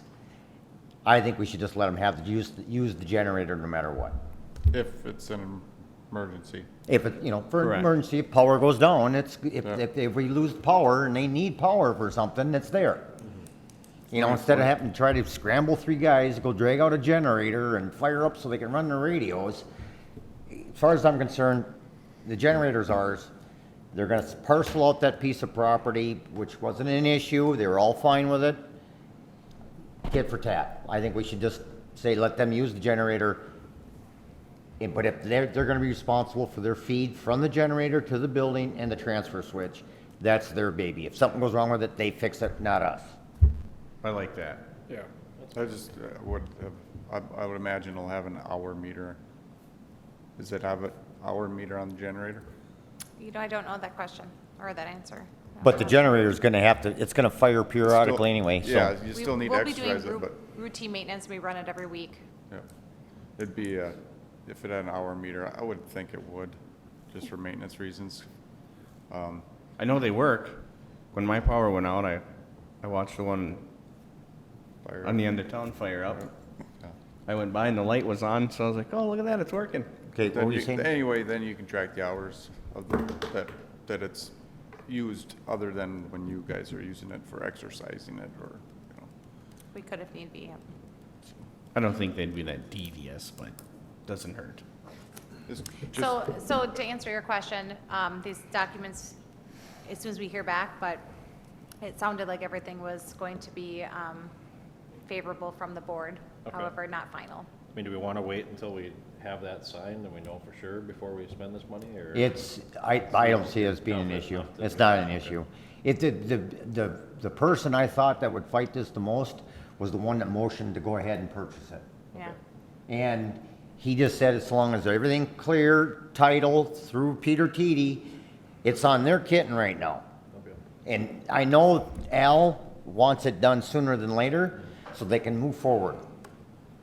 So, He doesn't even have to say a name. I'm grinning because I know who was fighting, and he didn't no. fight it one bit. Now, I want to add something else too on this property from Jurgens. Just FYI. I know the business would be interested in buying that other parcel of that lot. And they're very interested in it. So after we just- build our liquor store, we could potentially build something else on the other half. We would be able to sell them a parcel of it.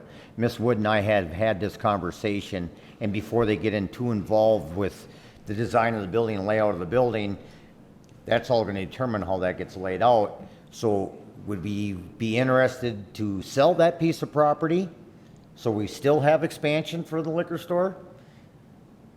It'd be a good fit for both parties. Yeah, and my recommendation on that, council, is when Jason's team goes out and does their survey, that they look at how that is going to be placed within that lot, and then seeing what's the remaining size of a potential lot next to it. And I, like I said, I don't think we need to break the bank to them selling them that property, because it's gonna only do the liquor store even a better justice. Do you have a comment on that, Jason? Yeah, I guess I completely agree. Right now, it looks like that back parcel is relatively narrow and maybe a large portion of the wetland. Depending on what the survey determines, you know, we may either be able to determine, we could either replat the two and move the line over so that we're not wasting that space and make that a buildable lot, at which point then we'd be able to figure out how to get access around it. But right now, until we have the survey, we don't really know enough about where that property line is versus buildable area even on that. But I just want you to keep that in mind. We could recoup some of our money on that sale of that property by selling that other piece of land. Sure. If I run out of here, I'm on duty right now, so if I jump up and leave, that's Well, I haven't heard your pager go off yet, so you're Well, good. yeah, I'm checking my phone here to make Oh. sure, but yeah, no, I think the price is good, and if we're paying cash for it, and we're confident that the fire department's gonna buy the building, and we're gonna go ahead and go forward with the plan. I mean, you guys know I don't like the idea of the city being in the liquor business, but it is what it is, and I think this is our best option to get everything done that we wanna get done, so. Some of them are actually in the bar business as well. What'd you say? Yes. Some of them are in the bar business as well. Yeah. Some cities have municipal bars. I hear that doesn't go real well. No. Any other questions by the council? I did have a motion by Councilman Lundin and a second by Councilman Collison. All in favor, say aye.